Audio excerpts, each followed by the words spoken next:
The Arvada Center is home to the Front Range Youth Symphony, and this year marks some changes for the symphony as its conductors Brett and Stephanie Wallace prepare to leave it. The symphony has quadrupled in size since they began with it 16 years ago. They say leaving the symphony is a bittersweet decision for them. One, frog, bridge, bridge, and one.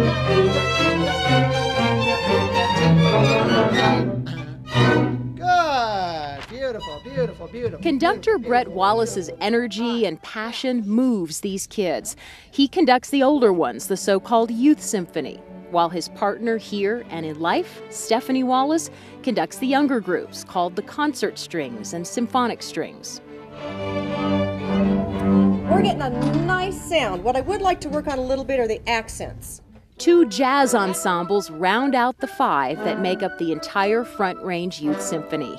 With 150 or more students each year, Brett and Stephanie's 16 years here have touched the lives of many young musicians. What they bring is an ability to work with students of all ages and educate them, which is kind of our prime purpose, is the education part, but then also to bring a professional musicianship to the orchestra. 3 and 4. It's their backgrounds that allow them to bring that unique combination, says Ewer. Both Brett and Stephanie teach at Fairview High School in Boulder. Stephanie also teaches at a middle school, and they both play professionally too. Let's airbow it. 1, 2, 3, 4, 5, up, down. As they rehearse for what will be their final annual spring concert conducting the symphony, Stephanie and Brett reflect on how much music means to these students. I always say that music is a gift you can keep and give away.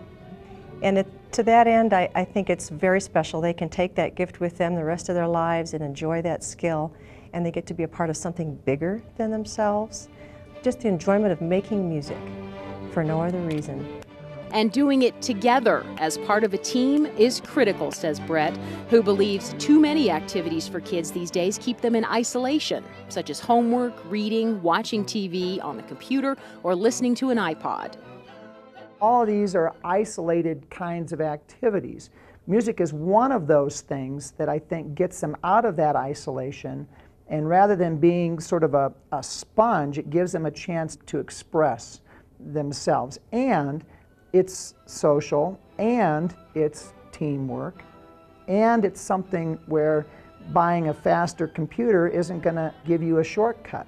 There are no shortcuts to music, and so it teaches students to concentrate over large periods of time. It gives them a social outlet, and there aren't many of those, and it gives them an expressive quality in a world that I think is losing that.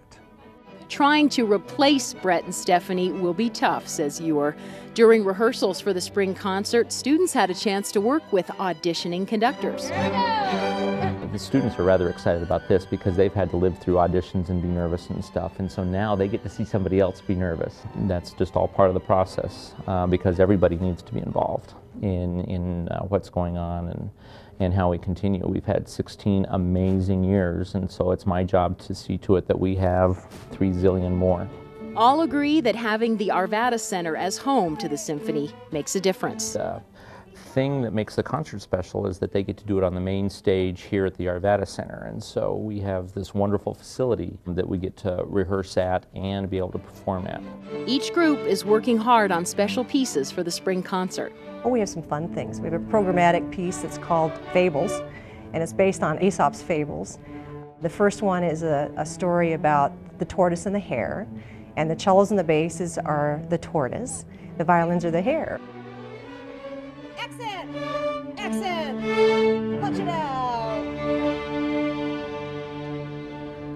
Brett, too, paints pictures of the music for the upcoming concert in a way that inspires these youngsters.